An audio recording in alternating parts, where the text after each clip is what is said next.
Bonjour à tous, bienvenue dans ce nouvel épisode de la Champagne Academy. Aujourd'hui, on va parler de la gestion de cave. On est sur le dernier épisode de cette série de 4 tutos consacrés à la gestion de cave. Et aujourd'hui, dans ce tuto, on va aborder plus particulièrement les pépites qu'il faut avoir, les vins un petit peu surprises. Et puis, je vous parlerai à la fin du tuto de ma cave perso, comment je l'ai constituée et comment ça se ventile entre les différents styles de champagne. Mais avant qu'on voit tout ça ensemble, pensez à vous abonner à la chaîne pour nous encourager, pour nous soutenir et puis pour être alerté de toutes les vidéos qu'on peut mettre en ligne. Des vidéos où on rencontre des vignerons, des chefs de cave, des mofs, etc. Donc voilà, pensez à vous abonner. Allez, on voit ensemble la dernière partie juste après le générique.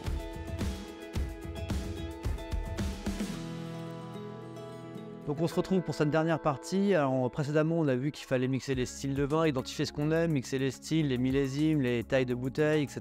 Les formats, varier un petit peu tout ça. On arrive sur une dernière partie qui me tient particulièrement à cœur, c'est ce que j'appelle les pépites, un petit peu les ovnis, les vins un peu différents, les champagnes et les vins qui ont une histoire un peu à raconter, qu'on va sortir justement parce qu'on veut étonner ses amis, on veut raconter le contexte, le moment où on l'a acheté. Voilà, des vins où il y a un storytelling. J'en ai choisi quelques-uns là autour de moi. J'ai mis d'un côté les bulles, donc c'est des champagnes qui vont avoir chacun une histoire. Typiquement on est sur la maison Thiénot qui a fait un partenariat avec Penfolds, qui est une grande maison de vin australienne. C'est le chef de cave qui est venu vinifier, donc c'est vraiment une rencontre. Et puis ce sont les fûts de la maison aussi qui ont permis de vinifier champagne. Donc voilà, c'est un style, un mélange de style et d'origine assez intéressant. Là on va retrouver à côté la maison Laert, où on est sur une cuvée 100% de Timélier. Donc c'est un cépage un peu oublié de la Champagne, un peu particulier. Et puis même exercice chez Adrien Bergère, où on a aussi une cuvée 100% Mélier. Donc voilà, c'est des cépages qui ont une typicité, une tension différente. C'est des genres de champagne qu'on va pouvoir sortir pour un amateur à qui on veut faire explorer d'autres styles de champagne, d'autres histoires en champagne. Donc moi je trouve ça toujours important d'avoir une, deux, trois bouteilles comme ça un peu variées qu'on va acheter à l'occasion. C'est une rencontre, et on passe dans une cave, on tombe sur un joli site internet, on se laisse tenter et c'est la bouteille qu'on a dans un coin et qu'on dégaine quand il y a le bon complice en face.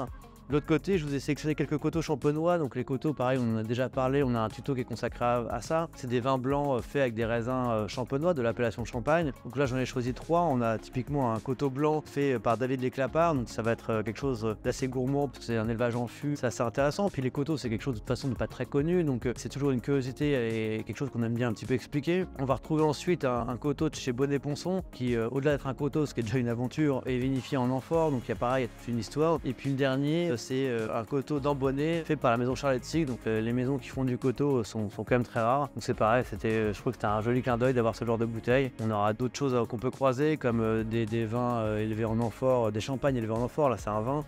On peut avoir d'autres types de cépages, on a des assemblages de cépages, on a des soleras, enfin voilà, tout un tas de petites curiosités champenoises que je trouve intéressantes d'avoir dans sa cave. Et puis la dernière partie, je voulais un petit peu vous dire moi ce que j'ai dans ma cave, comment j'ai constitué ma cave. Ça vaut ce que ça vaut évidemment, puis c'est une constitution qui s'est faite au fil des opportunités. Mais j'ai regardé, j'ai un peu fait le point. J'ai la moitié de ma cave qui est constituée de champagne millésimé et l'autre moitié de champagne non millésimé. Donc comme je l'expliquais, le champagne non millésimé, je vais essayer de les faire vieillir un petit peu, un an et demi, 2 ans avant de les consommer, avec pas mal de magnum malgré tout. Encore une fois, c'est un format que j'affectionne beaucoup. Et puis l'autre partie, donc c'est des millésimes. Alors à la fois, j'ai choisi les millésimes de naissance de mes enfants, un grand classique. Alors j'ai pas forcément été super bien heureux dans les années de naissance de mes enfants, mais j'en ai acheté quand même quelques-uns, même si encore une fois, je le disais dans un épisode précédent, faut pas savoir ne pas les emmener trop loin quand l'année ne s'y prête pas. Puis j'ai un ratio qui est quand même assez orienté vigneron. J'ai beaucoup de champagne de vigneron parce que beaucoup de rencontres, parce que c'est aussi des champagnes que j'affectionne, même si j'aime aussi avoir quelques étiquettes pour marquer des événements, Noël ou d'autres. Voilà, mais c'est vrai que j'ai sûrement 3/4 de champagne de vigneron, un petit peu de champagne de maison, et puis donc des millésimes que je vous disais à des naissances de mes enfants, et puis des millésimes de garde. J'aime bien pousser les vieillissements assez loin. J'avoue que l'année 2008, c'est une année que j'ai un petit peu stocké dans ma cave pour avoir le plaisir de les ouvrir peut-être dans 10, 15, 20, 30 ans pour redécouvrir et partager ces moments, parce qu'ouvrir